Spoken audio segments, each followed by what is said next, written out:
감사합니다. 사순절 마지막 주 주간입니다. 특별히 이번 주부터는 한신대학교 서울 캠퍼스에서 함께 예배를 드리는데 여러 가지 불편하신 부분들이 있을 수 있습니다. 특별히 히터를 지금 풀로 틀어놨는데 구조가 뒤쪽이 높은 구조다 보니까 뜨거운 바람이 다 뒤로 가서 앞쪽이 좀 춥고 뒤쪽이 좀 더운 상태입니다. 그래서 저희가 핫팩도 준비해 놨으니까 다음 예배 때부터는 추우신 분들은 핫팩 가지고 들어오셨으면 좋겠습니다. 특별히 사순절 기간 동안은 우리가 마가복음을 통독합니다. 마가복음을 통독하는 이유는 성경을 읽는 것이 어렵지 않으며 성경을 우리가 얼마든지 묵상할 수 있다는 것을 저와 여러분들께 알리기 위해서입니다. 특별히 오늘 처음 오신 분들이 있을 수 있기 때문에 간단한 복습을 하고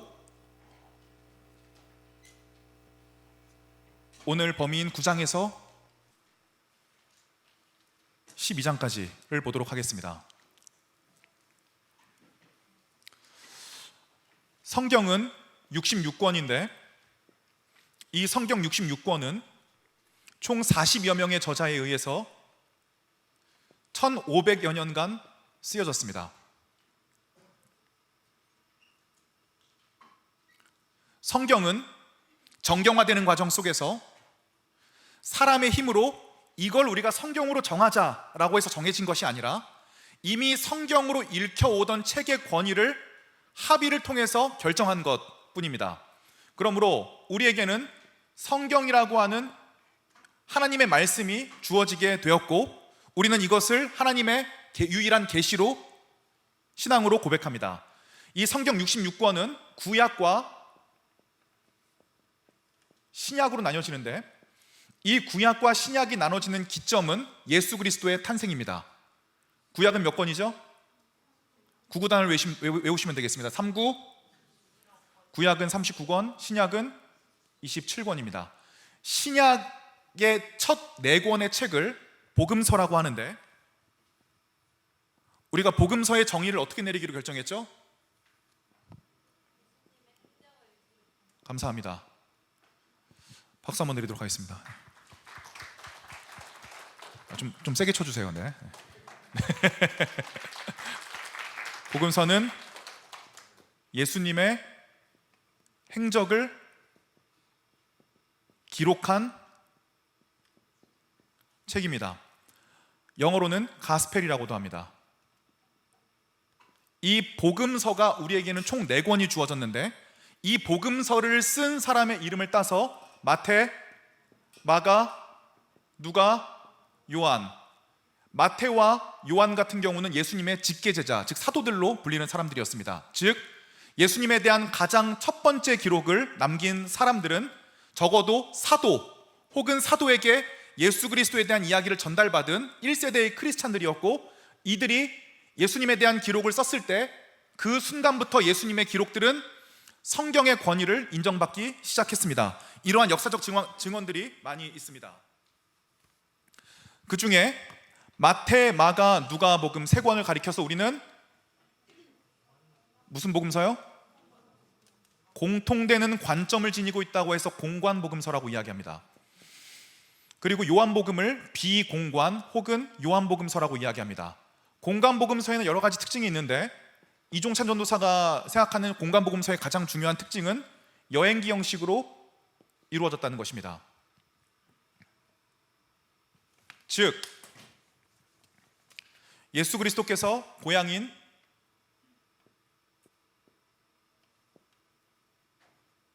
갈릴리에서 시작해서 예루살렘으로 들어가서 저와 여러분들을 위해서 죽으시는 이 과정이 한 번 동안 여행하는 형식으로 쓰여져 있습니다. 저와 여러분들이 지난주까지 읽었던 8장 상반부까지는 갈릴리에서 사역하는 장면들이 담겨 있었고 8장 하반부부터 갈릴리에서 빌립보 가이사랴, 요 지역이거든요. 바로 바깥의 지역. 이 빌립보 가이사랴 지방으로 이동하면서부터 예수 그리스도께서는 제자들에게 물어봅니다.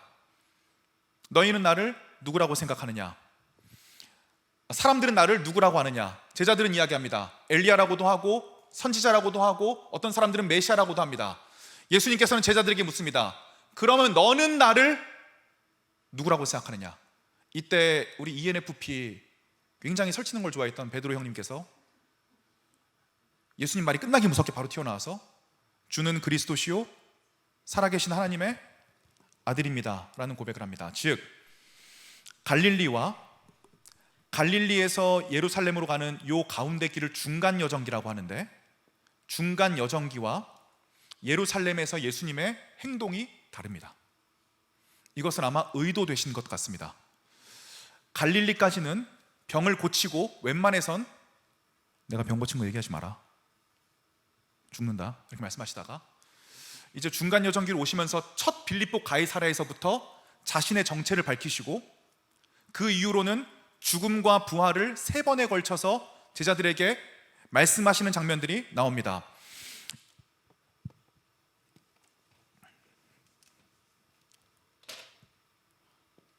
구원 혹은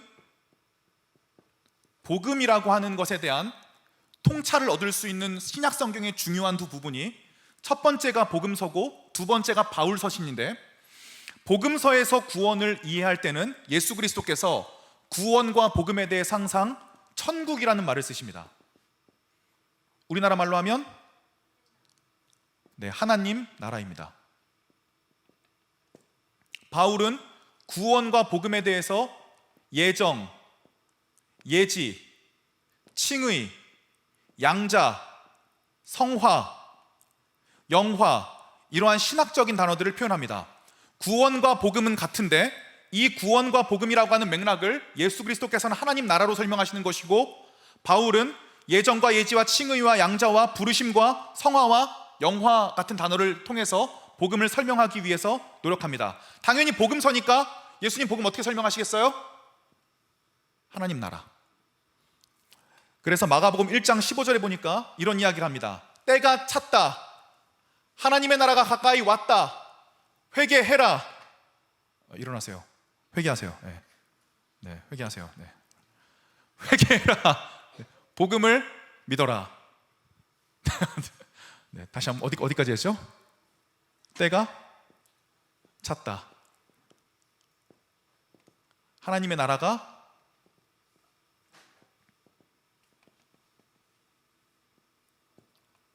회개해라. 글자가 이게 죄송합니다. 복음을 믿어라. 마음이 급해, 지금 시간이 없어서. 자, 그러면 예수님께서 취임 설교를 하시면서 하나님 나라의 가장 중요한 네 부분을 말씀하시는데, 때가 찼다라고 하는 것은 이제 창세기 3장 15절에서 하나님께서 사탄에게 저주를 내리면서 사탄의 자식과 여자의 후손이 서로 원수가 되고 뱀의 후손은 여자의 후손의 발목을 물 것이요 여자의 후손은 사탄의 머리를 짓밟을 것이다 라고 하는 그 원시 복음, 하나님께서 복음에 대해서 가장 먼저 말씀하셨던 그 복음이 이제 이루어질 때가 찼습니다. 그 때는 하나님의 나라가 가까이 온 것입니다. 하나님의 나라를, 천국을 동양적인 개념으로, 만약 공간적인 개념으로 이해를 한다면 하나님의 나라가 왔다는 것은 두 가지 중에 하나입니다. 개인적 종말이 왔거나 우주적 종말이 온 겁니다. 개인적 종말 뭐예요? 내가 죽을 때가 됐던가. 우주적 종말, 지구가 멸망할 때가 된 겁니다. 만약에 우리가 천국이라는 곳이 죽어서 가는 곳이 천국이라면 하나님 나라가 가까이 왔다는 예수님의 선언은 개인적 종말이거나 우주적 종말이거나 둘 중에 하나일 것입니다. 그런데 예수님 돌아가신 뒤 2000년이 넘도록 아직 우주가 종말이 안 왔고, 예수님의 제자들도 이 이후로 70년 넘게 살아있는 사람들도 있었던 거 보니까 적어도 개인적 종말이나 우주적 종말은 아니었던 것이 확실합니다.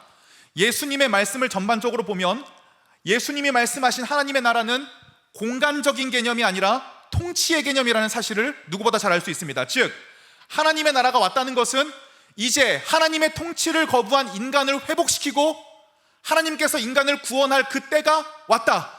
하나님의 통치를 받아들여라.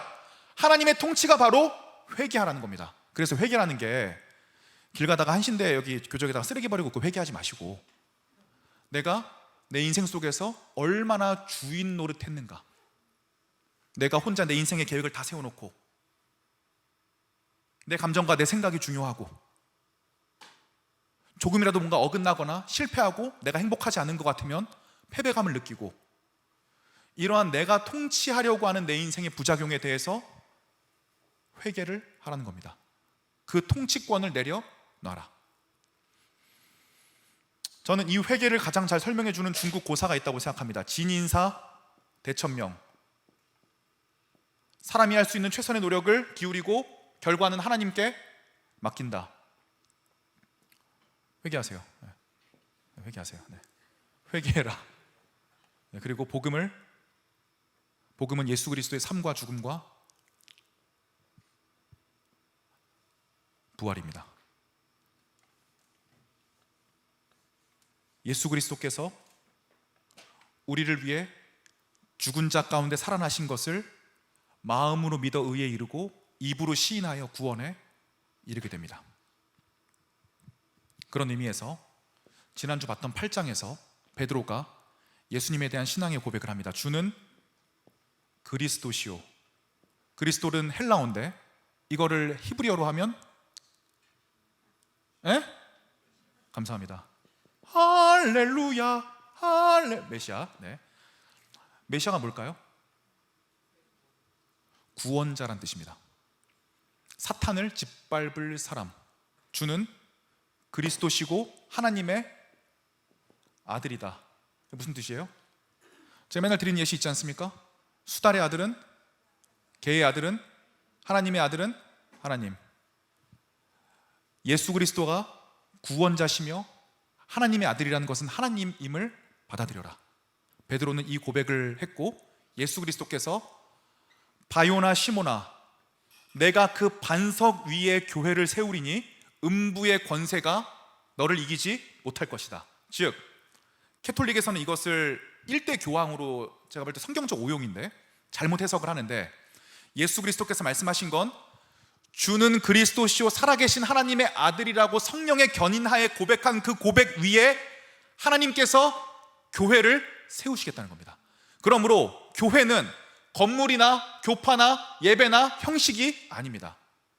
저희 교회도 이번 주부터 노마드 처치로 가야 됩니다. 건물 없이 유흥교회로 떠돌아다니는 교회로. 왜냐하면 교회는 건물이나 예식이나 그런 것이 아니기 때문에. 교회는 예수 그리스도를 내 인생의 주인으로 고백하는 그 고백이라는 반석 위에 그 사람을 교회로 세우시겠다고 결정하십니다. 그러므로 1차적인 교회는 예수님을 고백한 사람입니다.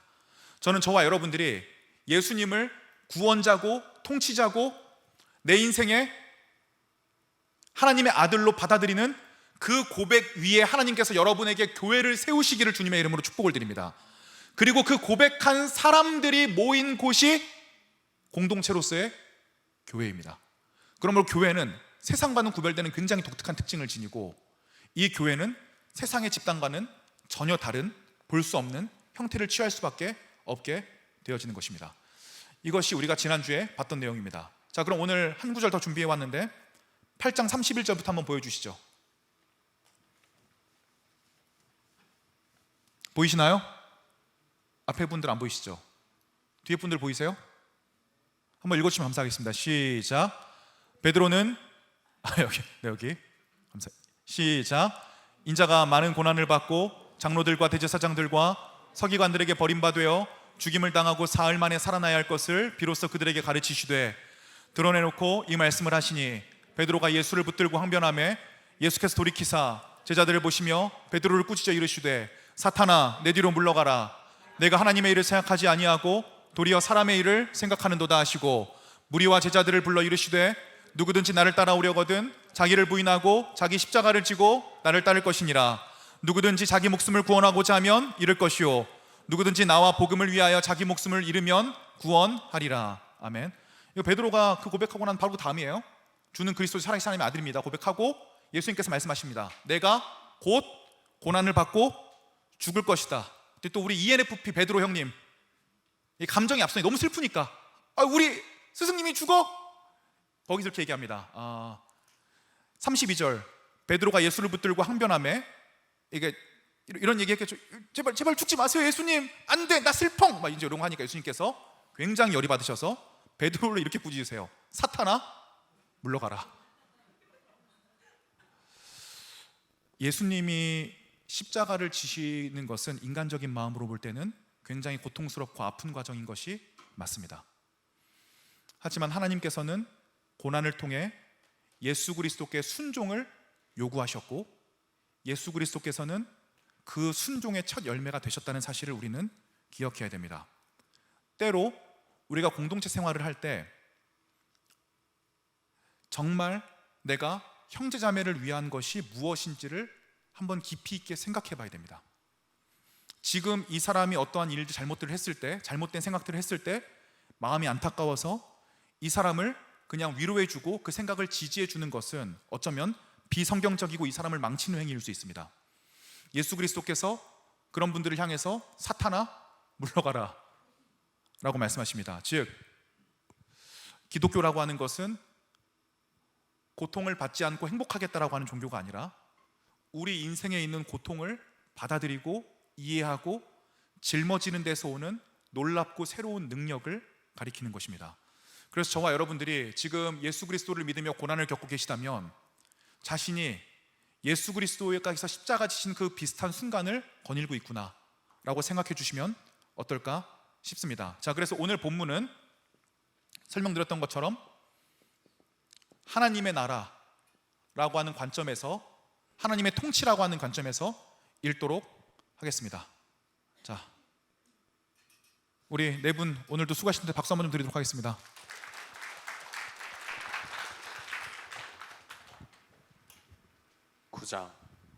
또 예수께서 그들에게 말씀하셨다. 내가 진정으로 너희에게 말한다. 여기에 서 있는 사람들 가운데는 죽기 전에 하나님의 나라가 권능을 떨치며 와 있는 것을 볼 사람들도 있다. 그리고 엿새 뒤에 예수께서 베드로와 야고보와 요한만을 데리고 따로 높은 산으로 가셨다. 그런데 그들이 보는 앞에서 그의 모습이 변하였다. 그 옷은 세상에 어떤 빨래꾼이라도 그렇게 희게 할 수 없을 만큼 새하얗게 빛났다. 그리고 엘리야와 모세와 함께 그들에게 나타나시더니 예수와 말을 주고받았다. 그래서 베드로가 예수께 말하였다. 라삐님, 우리가 여기에 있는 것이 좋겠습니다. 우리가 초막셋을 지어서 하나에는 라삐님을, 하나에는 모세를, 하나에는 엘리야를 모시겠습니다. 베드로는 무슨 말을 해야 할지 몰라서 이런 말을 했던 것이다. 제자들이 겁에 질렸기 때문이다. 그런데 구름이 일어나서 그들을 뒤덮었다. 그리고 구름 속에서 소리가 났다. 이는 내 사랑하는 아들이다. 너희는 그의 말을 들어라. 그들이 문득 둘러보았으나 아무도 없고 예수만 그들과 함께 계셨다. 그들이 산에서 내려올 때 예수께서는 그들에게 명하시어 인자가 죽은 사람들 가운데서 살아날 때까지는 본 것을 아무에게도 이야기하지 말라고 하셨다. 그들은 이 말씀을 간직하고 죽은 사람들 가운데서 살아난다는 것이 무슨 뜻인가를 서로 물었다. 그들이 예수께 묻기를 어찌하여 율법학자들은 엘리야가 먼저 와야 한다고 합니까? 하니 예수께서 그들에게 말씀하셨다. 확실히 엘리야가 먼저 와서 모든 것을 회복한다. 그런데 인자가 많은 고난을 받고 멸시를 당할 것이라고 기록한 것은 어찌된 일이냐? 내가 너희에게 말한다. 엘리야는 이미 왔다.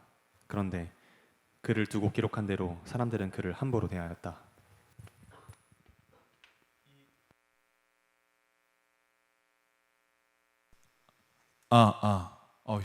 영적 전쟁인가? 이 하나님의 나라를 제자들이 이해하지는 못했기 때문에 제자들이 예수 그리스도께 기대하는 것은 예수님을 따라가면 예수님은 예루살렘에 입성하셨을 때 왕이 되실 것이고, 이 왕을 따라간 우리는 예수님 아래서 좌의정과 우의정과 영의정이 돼서 높은 권세를 누리며 예수님은 로마의 압제에서 이스라엘을 독립시킬 것이라고 생각을 했습니다. 그래서 예수님 예루살렘에 입성하기 전에 제자들의 어머니가 찾아와서 예수님께 로비를 하기도 하고, 제자들이 이제 예수님이 예루살렘으로 들어가시면 누가 영의정 좌의정이 될 것이냐를 가지고 싸우기도 합니다. 분명 기독교인들에게는 영광스러운 순간이 있을 것입니다. 저와 여러분들은 하나님의 통치를 받고 죽음이라는 통로를 통해 하나님의 진정한 나라로 갔을 때 그곳에서 우리가 경험한 적 없는 놀라운 영화를 경험하게 될 것입니다. 그런데 오늘 본문의 변화산 사건은 이런 얘기거든요. 산에 올라갔는데 갑자기 이제 예수님께서 이제 그 트랜스포메이션 되시더니 갑자기 이게 어떻게 설명을 해야 되죠? 옷이 휘어지고 막 갑자기 이분이 막 공중부양을 막 하기 시작하고, 이 근처에 두 사람이 와서 이야기를 하는데 보니까 모세와 엘리야입니다. 너무 이 순간이 황홀했기 때문에 베드로가 여기다가 텐트 3개를 쳐서 이 황홀함 속에 영원히 있었으면 좋겠습니다, 이런 얘기를 펼 때 예수님은 이것이 하나님의 나라를 완전히 이해하지 못한 것이다 라고 이야기합니다. 우리는 분명 이 텐트 속으로, 이 황홀함 속으로 들어가야 될 순간들이 있겠지만 그 전에 예수 그리스도께서는 십자가를 지고 십자가에 못 박히셔야 했습니다.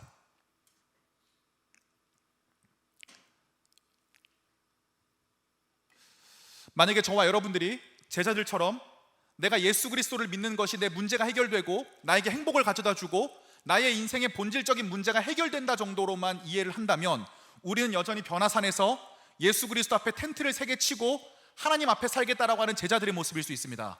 제자들의 모습은 모이는 공동체이기도 하지만 흩어지는 공동체이기도 합니다. 즉 예수 그리스도 안에 공동체로 모였다가 예수 그리스도와 같이 십자가를 지기로 결단하고 세상으로 나아갈 수 있는 신앙과 믿음이 우리 가운데 필요합니다. 그러므로 오늘 예배 잘 들으시고 오늘 밤에 월요병지 마르신 다음에 꼭 내일부터 세상으로 우리가 가야 됩니다. 우리가 평생 동안 지어야 되는 십자가를 예수 그리스도와 함께 짓겠다라고 하는 믿음의 결단과 기도가 우리 안에 일어나야 되는 것입니다. 이것이 바로 변화산 사건이고 예수 그리스도의 고통을 알리는 시발점이 되는 사건입니다. 계속적으로 한번 읽어주시죠. 그들이 다른 제자들에게 와서 보니 큰 무리가 그 제자들을 둘러싸고 있고 율법학자들이 그들과 논쟁을 하고 있었다. 온 무리가 곧 예수를 보고서는 몹시 놀라 달려와서 인사하였다. 예수께서 그들에게 물으셨다. 너희는 그들과 무슨 논쟁을 하고 있느냐? 무리 가운데 한 사람이 예수께 대답하였다. 선생님, 내 아들을 선생님께 데려왔습니다. 그 아이는 말을 못하게 하는 귀신이 들려 있습니다. 어디서나 귀신이 아이를 사로잡으면 아이를 거꾸러뜨립니다. 그러면 아이는 거품을 흘리며 이를 갈며 몸이 뻣뻣해집니다. 그래서 선생님의 제자들에게 그 귀신을 쫓아내달라고 했으나 그들은 쫓아내지 못했습니다. 예수께서 그들에게 말씀하셨다. 믿음 없는 세대여, 내가 언제까지 너희와 함께 하겠느냐? 내가 언제까지 너희에게 참아야 하겠느냐? 아이를 내게 데려오너라. 그래서 그들이 아이를 예수께 데려왔다. 귀신이 예수를 보자 아이에게 즉시 심한 경련을 일으켰다. 아이는 땅에 넘어져서 거품을 흘리면서 뒹굴었다. 예수께서 그 아버지에게 물으셨다. 아이가 이렇게 된 지 얼마나 되었느냐? 그가 대답하였다. 어릴 때부터입니다. 귀신이 그 아이를 죽이려고 여러 번 불 속에도 던지고 물 속에도 던졌습니다. 하실 수 있으면 우리를 불쌍히 여기시고 도와주십시오. 예수께서 그에게 말씀하셨다. 할 수 있으면이 무슨 말이냐? 믿는 사람에게는 모든 일이 가능하다. 그 아이 아버지는 큰 소리로 외쳐 말했다. 내가 믿습니다. 믿음 없는 나를 도와주십시오. 예수께서 무리가 어울려 달려오는 것을 보시고 악한 귀신을 꾸짖어 말씀하셨다. 벙어리와 귀머거리가 되게 하는 귀신아, 내가 너에게 명한다. 그 아이에게서 나가라. 그리고 다시는 그에게 들어가지 말아라. 그러자 귀신은 소리를 지르고서 아이에게 심한 경련을 일으켜 놓고 나갔다. 아이는 죽은 것과 같이 되었다. 그래서 사람들이 모두 말하기를 아이가 죽었다. 하였다.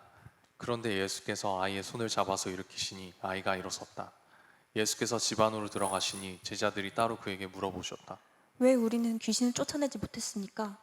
예수께서 그들에게 대답하셨다. 이런 부류는 기도로 쫓아내지 않고는 어떤 수로도 쫓아낼 수 없다. 그들은 거기에서 나와서 갈릴리를 가로질러 가고 있었다. 예수께서는 이것을 남들이 알기를 바라지 않으셨다. 그것은 예수께서 제자들을 가르치시며 인자가 사람들의 손에 넘어가고 사람들이 그를 죽이고 그가 죽임을 당하고 나서 사흘 후에 살아날 것이라고 그들에게 말씀하고 계셨기 때문이다. 그러나 제자들은 그 말씀을 깨닫지 못하였고 예수께 묻기조차 두려워하였다. 그들은 가버나움으로 갔다. 예수께서 집 안에 계실 때에 제자들에게 물으셨다.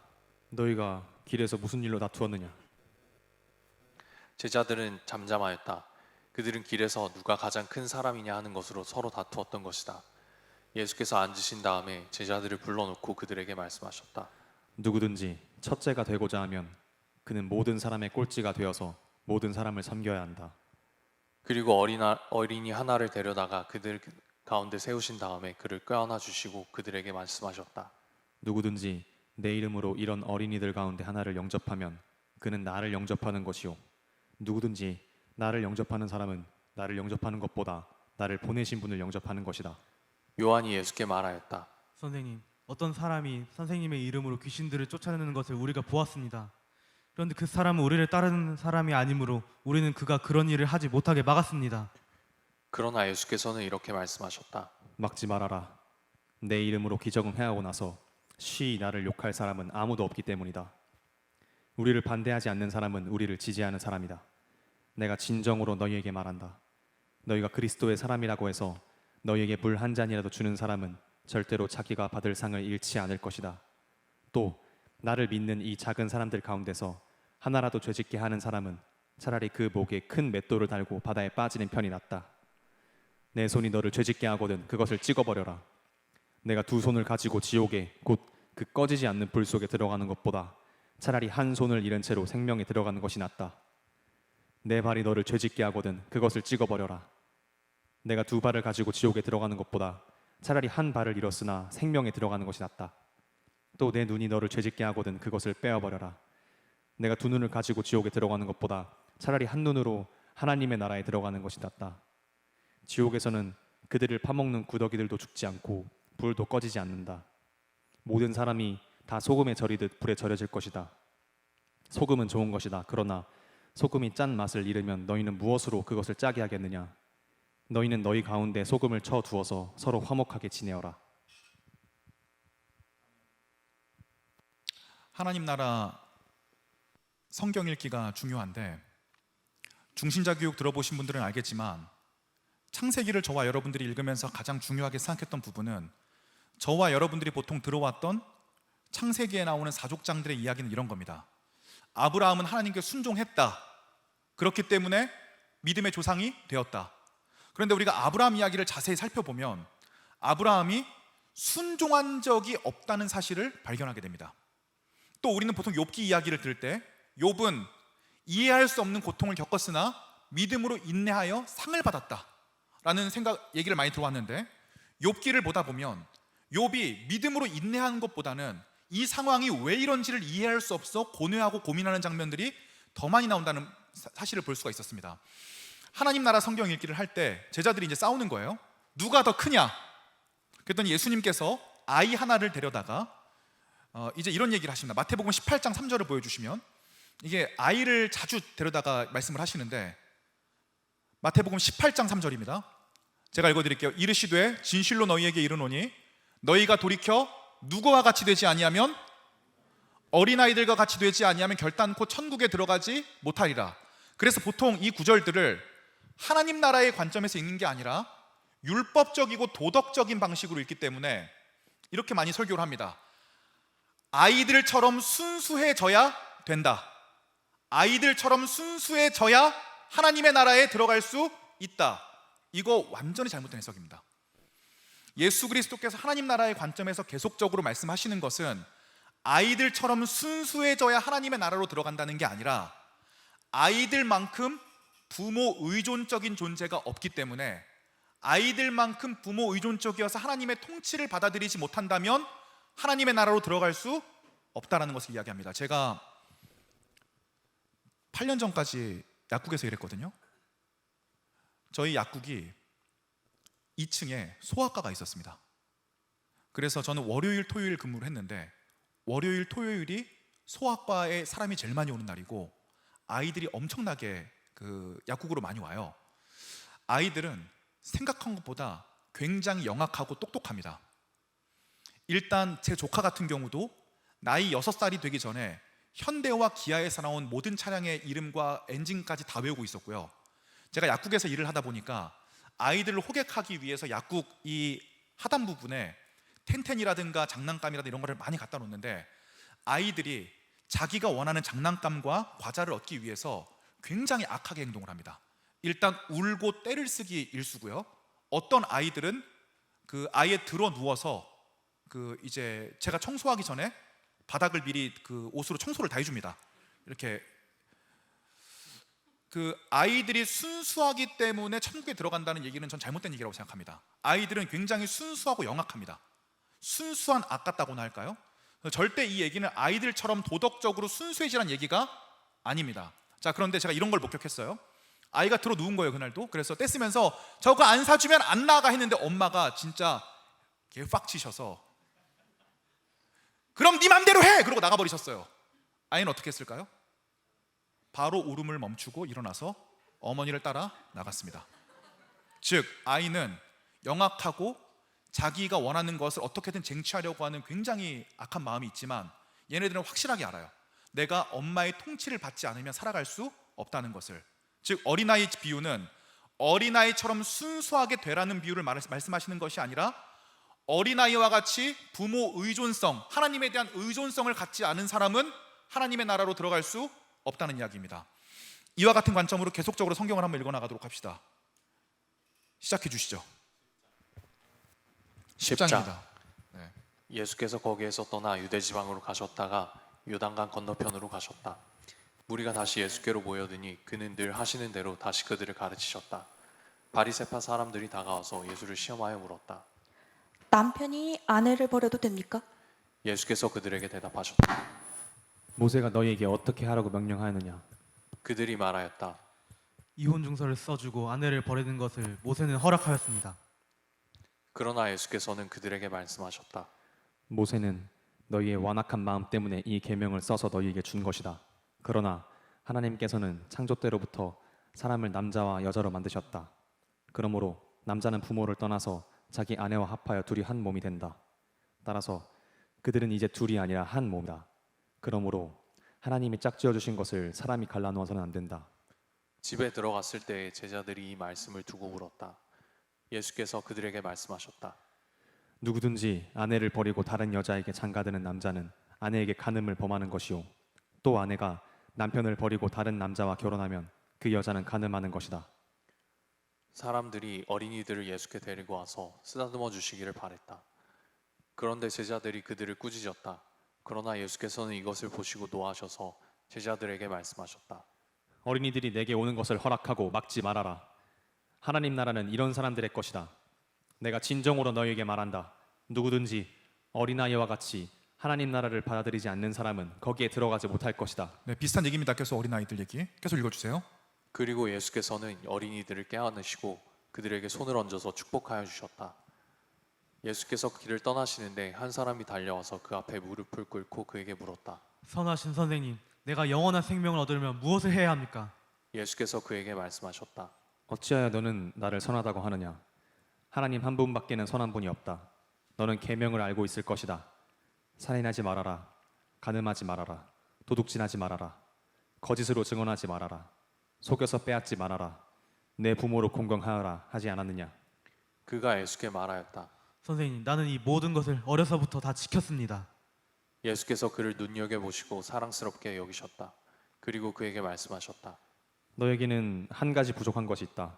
가서 내가 가진 것을 다 팔아서 가난한 사람들에게 주어라. 그리하면 내가 하늘에서 보화를 차지하게 될 것이다. 그리고 와서 나를 따라라. 그러나 그는 이 말씀 때문에 울상을 짓고 근심하면서 떠나갔다. 그에게는 재산이 많았기 때문이다.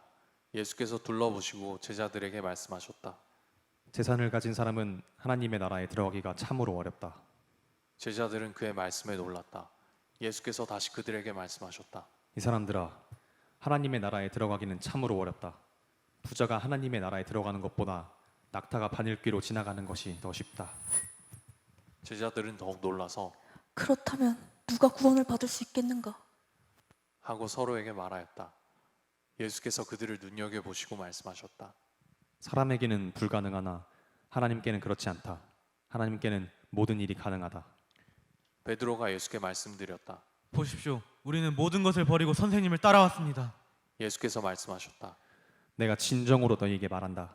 나를 위하여 또 복음을 위하여 집이나 형제나 자매나 어머니나 아버지나 자녀나 논밭을 버린 사람은 지금 이 세상에서는 받게도 받겠지만 집과 형제와 자매와 어머니와 자녀와 논밭을 100배나 받을 것이고 오는 세상에서는 영원한 생명을 받을 것이다. 그러나 첫째가 꼴찌가 되고 꼴찌가 첫째가 되는 사람이 많을 것이다. 부자 청년 비유를 하나님 나라 관점으로 봅시다. 여러분들이 쉽지 않으신 거 알고 있는데 지금 거의 3분의 1은 열심히 읽으시고 3분의 1은 아무 생각이 없으시고 3분의 1은 죽으려 그러시거든요. 그래서 이해는 되는데 이제 말씀에 좀 이럴 때라도 읽어야 우리가 집중하고 좀 들어야 좀 복음에 대해서 이해할 수 있지 않겠습니까? 그래서 좀 집중해서 다시 한번 힘을 내서 그 메인 눈을 좀 가지시고, 네, 흐리멍텅한 눈을 좀 펴시고, 네. 이 부자 청년 비유가 제가 굉장히 싫어하는 비유인데, 저는 이 부자 청년이라는 사람을 볼 때마다 저 때는 이승기라는 가수가 진짜 엄친아로 유명했습니다. 못하는 게 없었어요. 연기, 노래, 뭐 외모. 저보다 아마 한 살 많은 걸로 알고 여기 상계 고등학교 나왔거든요. 그래서 뭐 동네에서도 원래 유명했다고 합니다. 그래서 이제 그 부자 청년이 그런 청년인 거예요. 엄친아 같은, 송정훈 같은 친구가 이제 지금으로 치면은 포르쉐 끌고 와가지고 예수님 이제 이렇게 강의하고 계시는데 포르쉐 끌고 와가지고 이렇게 딱 차문 위로 이렇게 열리면서 딱 내리는 겁니다. 사람들이 다 왔다. 저 사람 수근수근 이러고 있는데, 이 사람이 잘생겼고 성공한 사업가예요. 굉장히 대단한 사람입니다. 젊고 예수님께 와서 이런 얘기를 합니다. 구원을 받으려면 어떻게 해야 됩니까? 개쩌는 사람이었습니다. 네. 너는 운동을 하지 마라, 양심적으로. 이런 사람이었는데 예수님이 굉장히 기특하게 생각하셨습니다. 잘생겼고 성공했고 젊은데 심지어 관심도 어디에 있어요? 구원에 있습니다. 그래서 예수님께서 이렇게 말씀하십니다. 왜 구원을 나에게 물어보니? 하나님의 계명을 지켜라. 그랬더니 예상 외의 답변이 찾아왔습니다. 아, 그건 내가 어렸을 때부터 다 지키고 있습니다. 성경 말씀에도 굉장히 능한 사람이었습니다. 가끔 이런 괴물들이 나옵니다.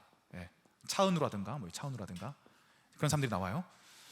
그런데 예수님께서 이 사람이 하나님을 위해서 살고 있는 것처럼 보였지만 정작 가장 중요한 부분에서 하나님의 통치가 아니라 돈의 통치를 받고 있다는 사실을 꿰뚫어 보십니다.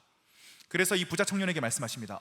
오케이, 그러면 네가 가진 것을 모두 가난한 사람들에게 나눠주고 나를 따라 오너라. 이 부자 청년이 자기가 돈이 많은 탓에 근심하다가 예수님을 따라가지를 못합니다. 예수님께서 저희들에게 말씀하십니다. 재물이 많은 사람은 하나님의 나라에 들어가기가 어렵다. 제자들이 묻습니다. 아니, 그럼 우리 중에서도 다 사유재산이 없는 사람 빤스 한 장이라도 갖고 있는데 그럼 우리가 재산이 있으니까 하나님 나라에 못 들어간다는 말입니까? 그때 예수님께서 이런 말씀을 하십니다. 사람으로서는 할 수 없으나 하나님으로서는 하실 수 있다. 즉 누구나 다 재산을 가지고 있고 재물에 대한 욕심이 있지만 가장 중요한 것은 우리 인생의 가장 중요한 부분이 하나님의 통치를 받고 있는가 돈의 통치를 받고 있는가 하는 부분에 대해서 말씀하시는 것입니다. 이따가 장수를 넘기면 나오는데 예수님을 시험하려고 하는 사람들이 당시 로마 황제 가이사의 금화가 써 있는 걸 갖고 와서 예수님께 물어보십니다. 이거 하나님께 드려야 됩니까? 가이사에게 드려야 됩니까? 예수님께서 이렇게 말씀하십니다. 하나님의 것은 하나님에게 드리고 가이사의 것은 가이사에게 드려라. 즉 하나님의 통치를 받아야 되는 가장 핵심적인 부분에 있어서는 하나님의 통치를 받기 위해 하나님의 통치를 받아들이라는 이야기를 하시는 겁니다. 저와 여러분도 여기 다 신앙생활 열심히 하시는 분들, 열정 있으신 분들인데 과연 우리의 열정이 하나님의 통치로 인한 것입니까? 아니면은 그 외에 다른 것들 때문입니까? 나를 한번 깊이 있게 살펴봐야 됩니다. 나의 인생을 움직이는 가장 중요한 요소가 하나님의 통치입니까? 아니면 하나님의 통치를 가장한 돈이나 명예나 권력이나 성이나 그 외의 것들입니까? 예수님께서는 철저하게 이 부분에 대해서 저와 여러분들에게 물으십니다. 너를 통치하는 너에게 가장 소중한 것을 내려놓고 나를 따라와라. 제자의 길은 그러한 것입니다. 계속적으로 읽어주시죠. 그들은 예루살렘으로 올라가고 있었다. 예수께서 앞장서서 가시는데 제자들은 놀랐으며 뒤따라가는 사람들은 두려워하였다. 예수께서 다시 12 제자를 곁에 불러 넣으시고 앞으로 자기에게 닥칠 일들을 그들에게 일러주시기 시작하셨다. 보아라, 우리는 예루살렘으로 올라가고 있다.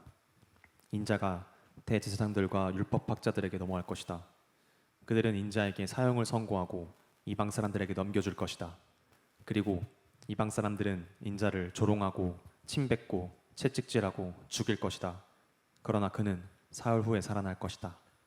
세베대의 아들들인 야고보와 요한이 예수께 다가와서 말하였다. 선생님, 우리가 요구하는 것은 무엇이든지 해주시기 바랍니다. 예수께서 그들에게 말씀하셨다. 너희는 내가 너희에게 무엇을 해주기를 바라느냐?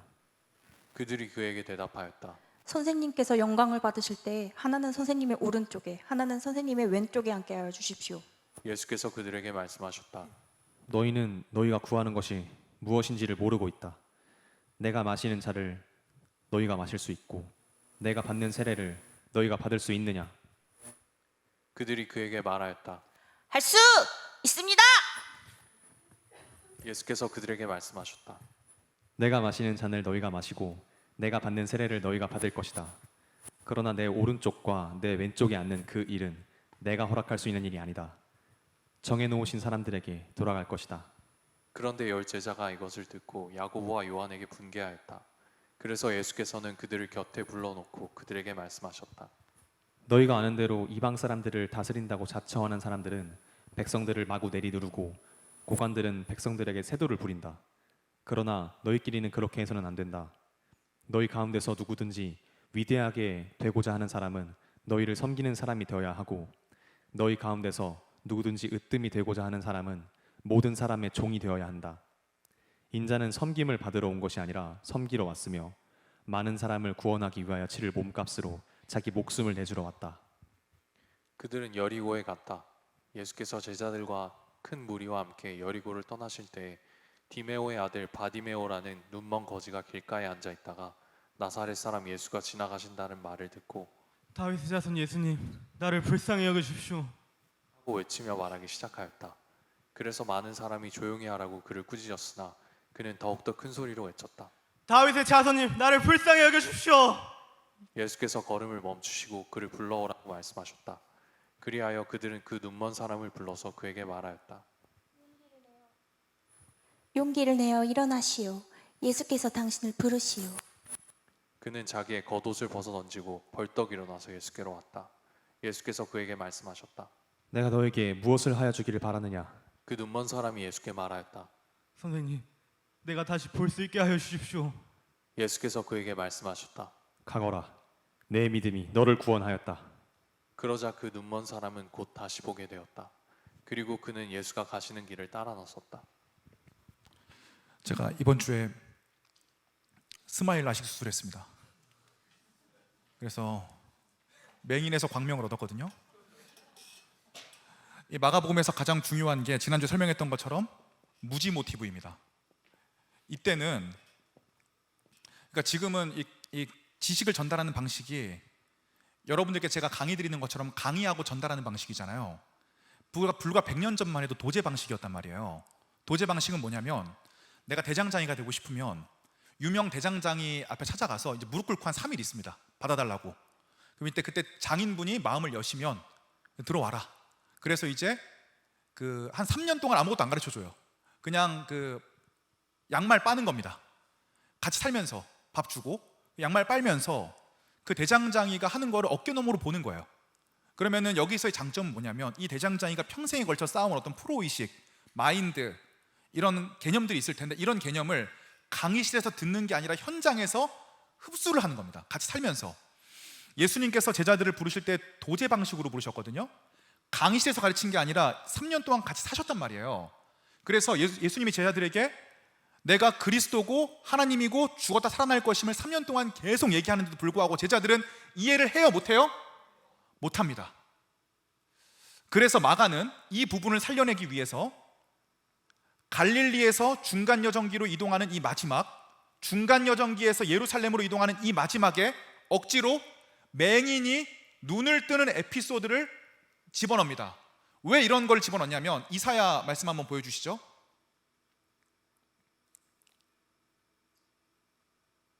이사야 35장 5절 6절입니다. 제가 읽어드리겠습니다. 그때에 맹인의 눈이 밝을 것이며 못 듣는 사람의 귀가 열릴 것이며 그때 저는 자는 사슴같이 뛸 것이며 말 못하는 자의 혀는 노래하리니 이는 광야에서 물이 솟겠고 사막에서 시내 걸을 것임이라. 이사야에서 분명히 메시아가 오시는 그때에 맹인이 눈을 뜰 것이다. 구약에서 모세와 엘리야 같은 수없이 많은 능력 있는 사람들이 죽은 사람을 살려내기도 했지만 맹인은 고치지 못했습니다. 오직 성경에서 맹인을 고치신 분은 예수님밖에 없는데 이것은 예수님께서 메시아라는 예언이 이루어진 것입니다. 예수님께서 맹인의 눈을 띄워주시는 퍼포먼스를 직접 해주셨음에도 불구하고 제자들은 예수님에 대해서 이해를 했을까요? 못했을까요? 못했다. 그래서 영적 맹인이다. 우리 중에도 다 우리가 영적 맹인인 거를 인정해야 됩니다. 신앙의 시작은 거기서부터 시작되기 때문입니다. 자, 이제 우리 한 1.5배속으로 좀 한번 뛰어갈 수 있을까요? 네, 11장. 네 11장 가보도록 하겠습니다. 그들이 예루살렘 가까이에 곧 올리브 산에 있는 벳바게와 베다니 가까이 이르렀을 때 예수께서 제자들을 보내시고 그들에게 말씀하셨다. 너희는 맞은편 마을로 가거라. 거기에 들어가서 보면 아직 아무도 탄 적이 없는 새끼 낙이 한 마리가 메어 있을 것이다. 그것을 풀어서 끌고 오너라. 어느 누가 왜 이러는 거요? 하고 물으면 주님께서 쓰시려고 하십니다. 쓰시고 나면 지체 없이 이리로 돌려보낼 것입니다. 하고 말하여라. 그들은 가서 새끼 나귀가 바깥 길 쪽으로 나 있는 문에 메어 있는 것을 보고 그것을 풀었다. 거기에 서 있는 사람 가운데 몇 사람이 그들에게 물었다. 새끼나귀를 풀다니 무슨 짓이오? 제자들이 예수께서 일러주신 대로 그들에게 말하였다. 그러자 그들은 가만히 있었다. 제자들이 그 새끼 나귀를 예수께로 끌고 와서 자기들의 겉옷을 그 등 위에 걸쳐 놓으니 예수께서 그 위에 올라타셨다. 많은 사람이 자기들의 겉옷을 길에다 폈으며 다른 사람들은 들에서 잎 많은 생나무 가지들을 꺾어다가 길에서 깔았다. 그리고 앞에 서서 가는 사람들과 뒤따르는 사람들이 외쳤다. 호산나 복되시다. 주님의 이름으로 오시는 분, 복되다 다가오는 우리 조상 다윗의 나라여. 더없이 높은 곳에서 호산나.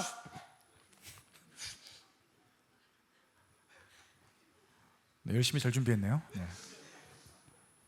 네, 그런 텐션으로 계속 부탁드리겠습니다. 예수께서 예루살렘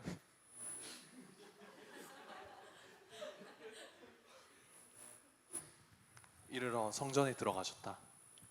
그는 거기서 모든 것을 둘러보신 뒤에 날이 이미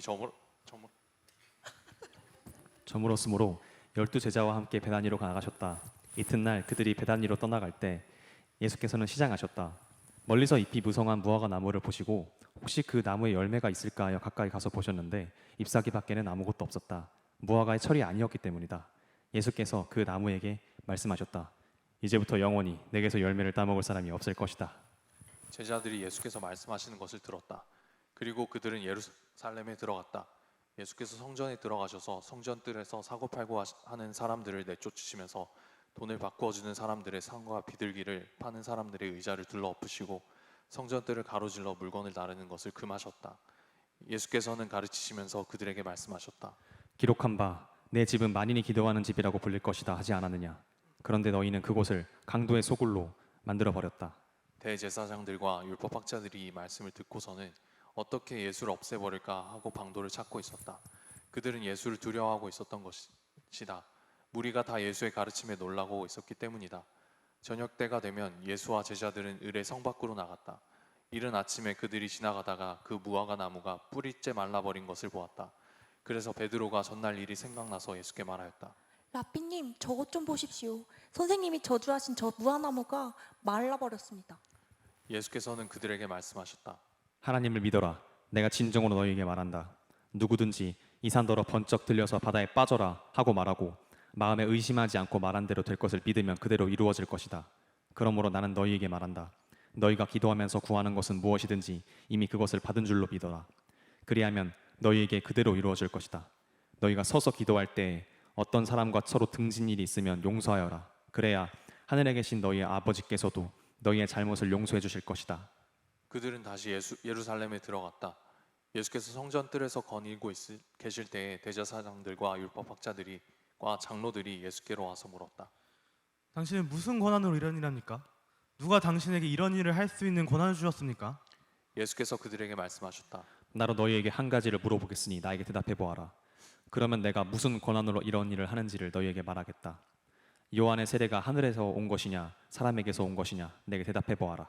그들은 자기들끼리 의논하여 말하였다. 하늘에서 왔다고 말하면 어찌하여 그를 믿지 않았느냐고 할 것이다. 그렇다고 해서 사람들에게 왔다 하고 대답할 수 없지 않은가? 그들은 무리를 무서워하고 있었다.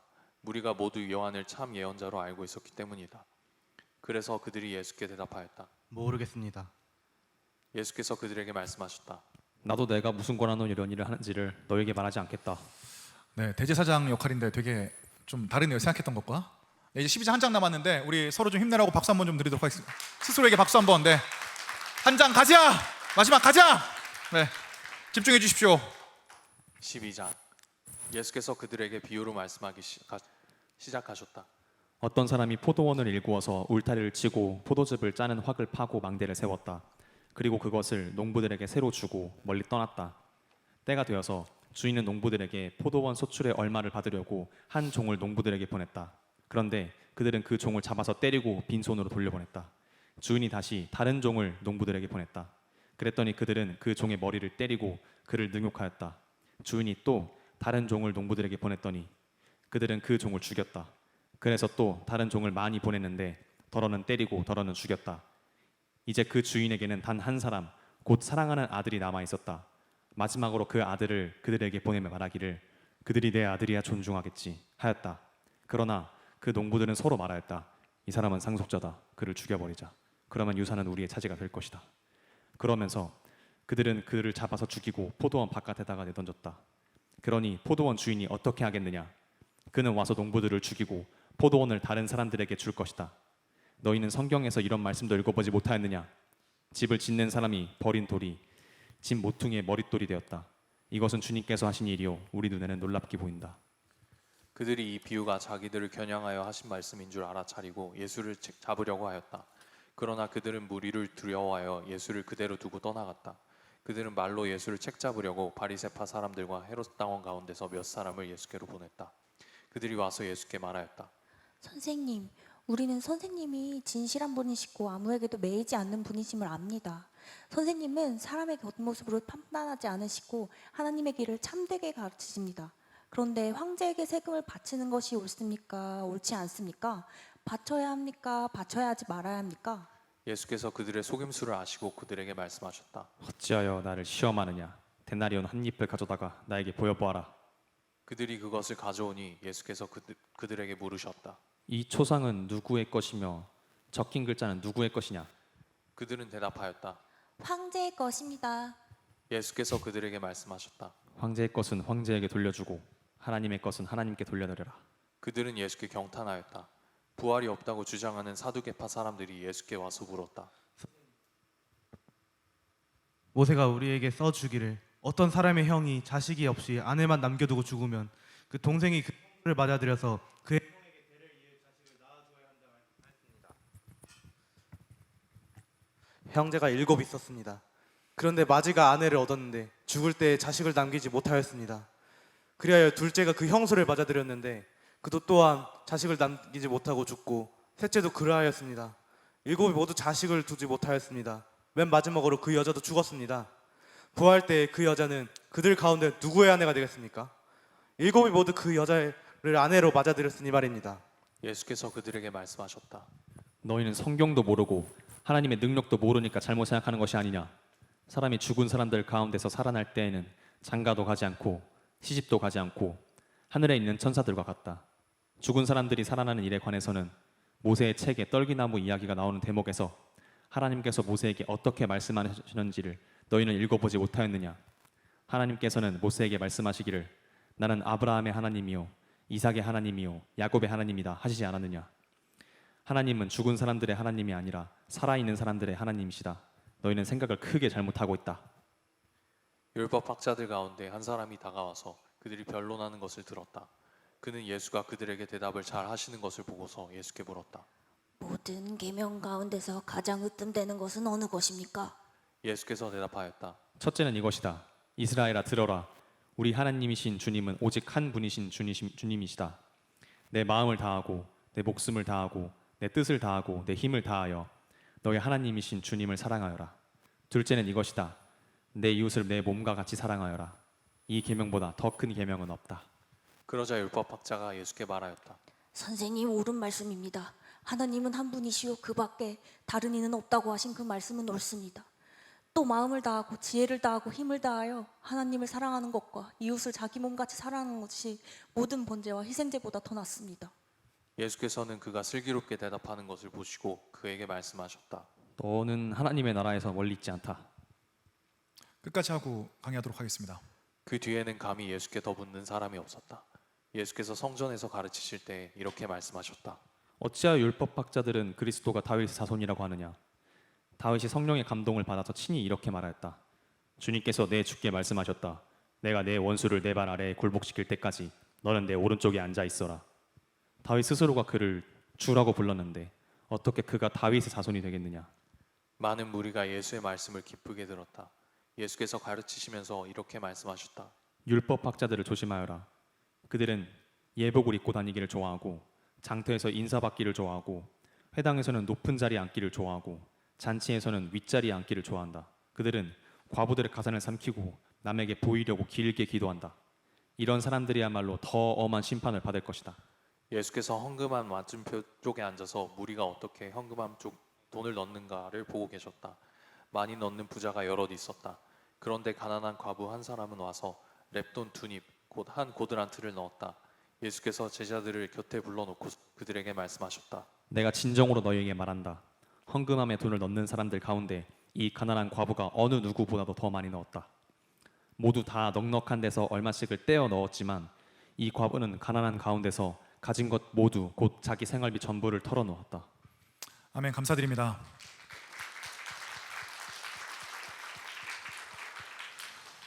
하나님의 통치를 받아들이는 마지막으로 한 가지만 더 말씀을 드리면 예수 그리스도께서는 성경 66권을 단 2절로 줄여주십니다. 성경의 본의는 하나님을 내 마음과 목숨과 뜻을 다하여 사랑하는 것이고 하나님께서 주신 사랑으로 사람을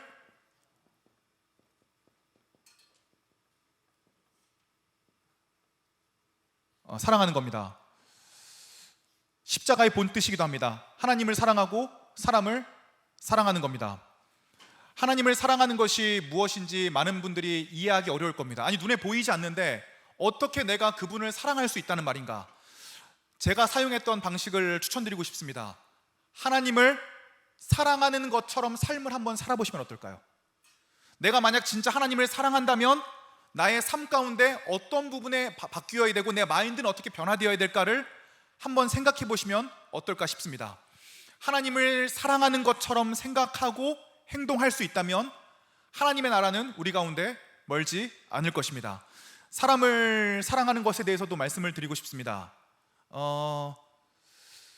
특별히 사실 확인이 되지 않은 부분이어서 제가 조심스럽지만 이제 우리가 별로 갈 일이 없을 수도 있으니까 몇 주 전에 카페봉 사장님께서 조심스럽게 저에게, 카페봉은 저희 본 건물 1층에 있는 곳인데 청년분들 중에서 반말을 쓰시는 분들이 계시고 그 카드를 줄 때도 이렇게 드리는 게 아니라 손가락에 껴서 이렇게 주는 분들도 있고 또 어떤 분들은 위아래를 훑으면서 네 이렇게 하는 분들이 있고 또 어떤 분들은 제가 열어보고 깜짝 놀랐대요. 말도 안 되는 쓰레기를 두고 가시는 분들도 계시고 이런 얘기를 제가 들었습니다. 이게 사실 파악을 제가 하지 않았기 때문에 어떤 게 사실인지는 모르지만 그래도 일단 교회 1층에 계신 믿지 않는 사장님께서, 우리 오랫동안 전도 대상이거든요, 교회에 대해서 그런 인상을 갖게 된 것은 1차적으로 저희의 책임이 저는 맞다고 생각합니다. 그래서 사람을 사랑하는 것은 무엇인가? 나에게 아무 이익이 되지 않을 것 같은 그 사람의 영혼을 위해서 내가 배려할 수 있는 것이 저는 사람을 사랑하는 거라고 생각을 합니다. 여러분들이 청년분들이니까 소개팅 하시거나 이성을 만나실 때도 가장 상대방을 확실하게 알 수 있는 부분이 내가 누군가를 하대할 수 있는, 돈을 주고 고용한다든가 식당이라든가 카페에서 종업원들에게 어떠한 태도를 그 사람이 비치는지만 봐도 그 사람의 인성을 많이 알 수 있습니다. 상대방에 대한 배려가 없는 사람들은 나에게 이익이 되고 내가 좋아하는 사람들에게는 최선을 다하고 나에게 이익이 되지 않거나 내가 대접을 받는다고 생각하는 사람들은 하대하기 마련입니다. 우리가 나와 관련이 없는 사람들을 배려하고 사랑할 수 없다면 어떻게 하나님을 사랑할 수 있겠습니까? 그래서 카페봉 사건은 일단 우리가 사실 확인이 안 되는 부분이니까 묻어두고, 하지만 한신대 주변에서도 그런 컴플레인이 들어왔을 경우에는 엄중히 그 당사자를 찾아내도록 하겠습니다. 우리가 교회 오시는 분들께도 항상 친절해야 되고 교회 밖에서도 크리스찬의 정체성을 잃지 않아야 됩니다. 나와 아무런 상관이 없더라도 그 사람의 영혼을 위해서 그 사람을 사랑하는 마음이 저와 여러분들에게 부어지기를 바라고, 우리가 그러한 공동체로 성장해 나아가기를 주님의 이름으로 축복하고 사랑합니다. 우리 그 하나님의 마음이 부어지게 해달라고 이 찬양 함께 부르도록 합시다.